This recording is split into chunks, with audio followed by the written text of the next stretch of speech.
जय श्री कृष्ण। राधे राधे। आइए सुनते हैं पुत्रदा एकादशी व्रत कथा। श्री युधिष्ठिर कहने लगे कि हे भगवान, मैंने श्रावण माह की कृष्ण पक्ष की कामिका एकादशी का सविस्तार वर्णन सुना। अब आप मुझे श्रावण शुक्ल एकादशी का क्या नाम है, व्रत करने की विधि तथा इसका महात्म्य कृपा करके कहिए। मधुसूदन कहने लगे कि इस एकादशी का नाम पुत्रदा एकादशी है। इस एकादशी को पवित्रा एकादशी भी कहा जाता है।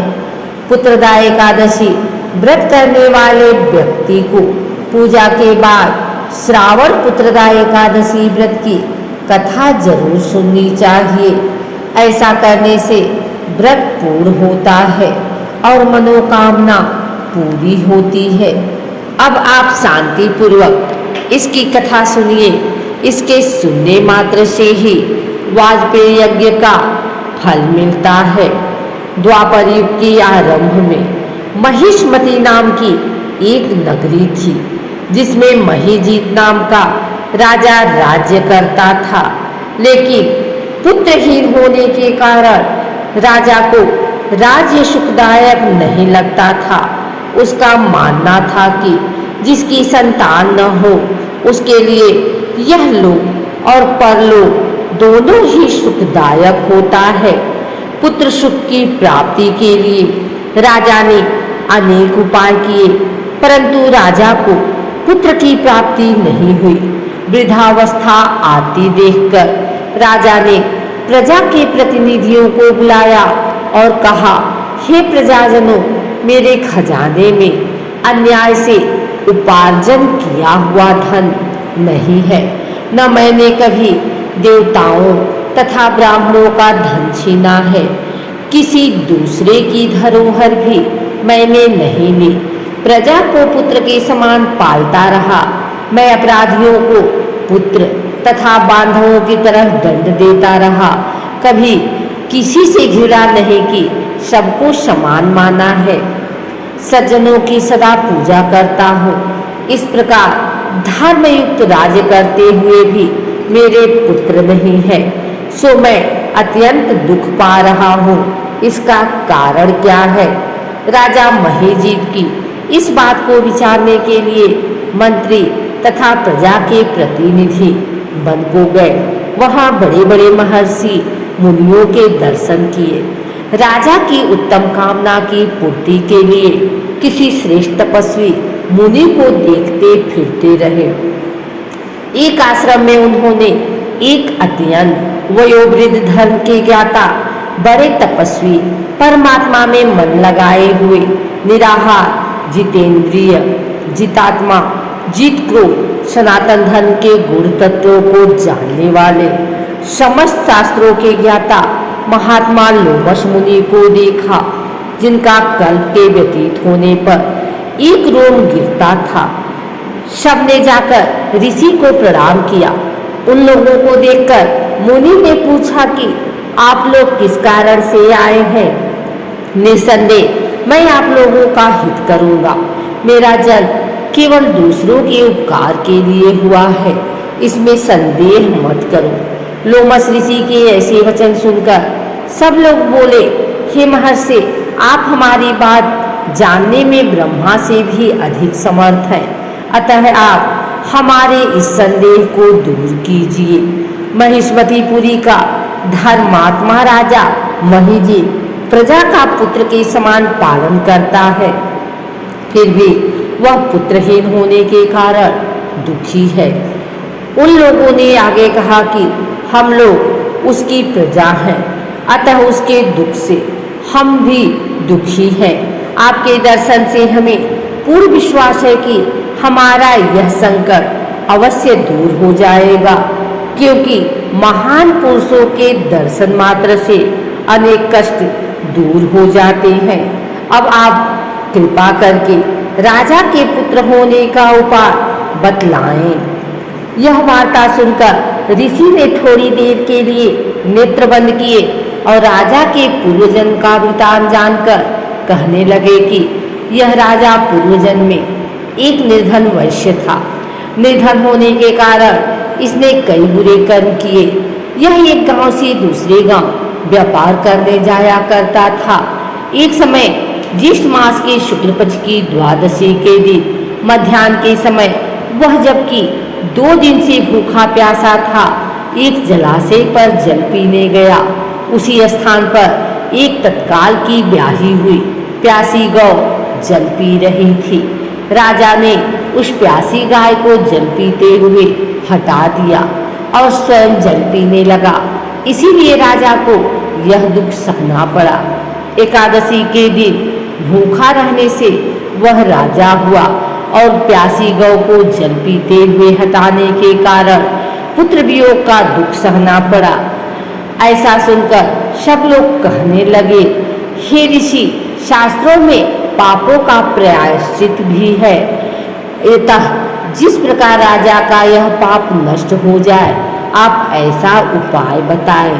लोमस मुनि कहने लगे कि श्रावण शुक्ल पक्ष की एकादशी को, जिसे पुत्रदा एकादशी भी कहते हैं, तुम सब लोग व्रत करो और रात्रि को जागरण करो, तो इससे राजा का यह पूर्व जन्म का पाप अवश्य नष्ट हो जाएगा। साथ ही राजा को पुत्र की अवश्य प्राप्ति होगी। लोमस ऋषि के ऐसे वचन सुनकर मंत्रियों सहित सारी प्रजा नगर को वापस लौट आई और जब श्रावण शुक्ल एकादशी आई तो ऋषि की आज्ञा अनुसार सबने पुत्रदा एकादशी का व्रत और जागरण किया। इसके पश्चात द्वादशी के दिन इसके पुण्य का फल राजा को दिया गया।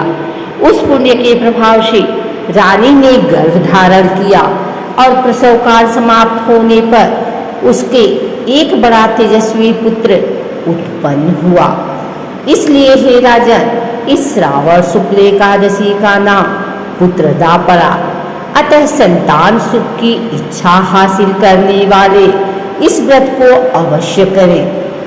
इसके महात्म्य को सुनने से मनुष्य सब पापों से मुक्त हो जाता है और इस लोक में संतान सुख भोग कर परलोक में स्वर्ग को प्राप्त होता है।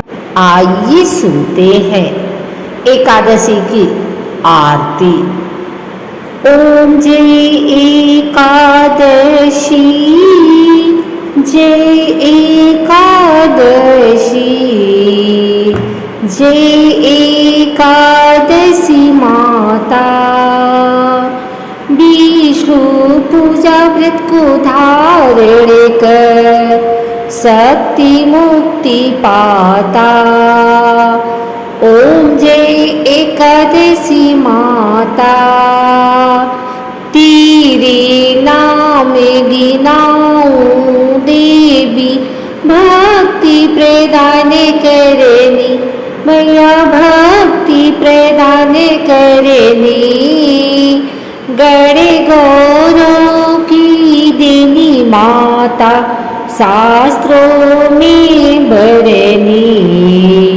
ओम जय एकादशी, मार्गशीर्ष के कृष्ण पक्ष की उत्पन्ना विश्वतारिणी जननी मैया, विश्वतारिणी जननी। शुक्ल पक्ष में हुई मोक्षदा, मुक्तिदाता बन आई। ओम जय एकादशी, पौष के कृष्ण पक्ष की सफला नामक है मैया, सफला नामक है। शुक्ल पक्ष में होए पुत्रदा, आनंद अधिक रहे। ओम जय एकादशी, नाम सत्य तिला माघ मास में कृष्ण पक्षा में मैया, कृष्ण पक्षा में। शुक्ल पक्ष में कहाँ में विजय सदा पावे। ओम जय एकादशी विजया फागुन कृष्ण पक्ष में शुक्ला आमल की मैया शुक्ला आमल की पाप मोचनी कृष्ण पक्ष में चैत्र महाबली की। ओम जय एकादशी चैत्र शुक्ल में नाम कामदा धन देने वाली मैया धन देने वाली नाम बरुथिनी कृष्ण पक्ष में वैशाख माह वाली। ओम जय एकादशी शुक्ल पक्ष में होए मोहिनी अपराजेष्ठ कृष्ण पक्षी मैया अपरा कृष्ण पक्षी नाम निर्जला सब सुख करनी शुक्ल पक्ष रखी। ओम जय एकादशी योगिनी नाम अषाढ़ में जानो कृष्ण पक्ष करनी मैया कृष्ण पक्ष करनी दिवशयनी नाम कहायो शुक्ल पक्ष धरनी। ओम जय एकादशी कामिका श्रावण मास में आवे कृष्ण पक्ष कहिए मैया कृष्ण पक्ष कहिए श्रावण शुक्ला होए पवित्रा आनंद से रहिए। ओम जय एकादशी अजा भाद्रपद कृष्ण पक्ष में परिवर्तिनी शुक्ला मैया परिवर्तिनी शुक्ला इंद्र अश्विनी कृष्ण पक्ष में व्रत से भवसागर निकला। ओम जय एकादशी पापांकुशा है शुक्ल पक्ष में आप हरणहारी मैया आप हरणहारी रमा मास कार्तिक में आवे सुखदायक भारी। ओम जय एकादशी देवोत्थानी शुक्ल पक्ष की दुख नाशक मैया मैया दुख नाशक मैया पावन मास में करो बीनती पार करो नैया। ओम जय एकादशी परमा कृष्ण पक्ष में होती जन मंगल करनी मैया जन मंगल करनी शुक्ल मास में होए पद्मिनी दुख दारिद्र हरिणी। ओम जय एकादशी जो कोई आरती एकादशी भक्ति सहित गावे, मैया भक्ति सहित गावे।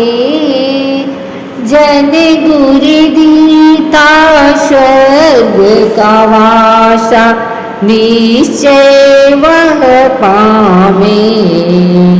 ओम जय एकादशी। बोलो एकादशी माता की जय।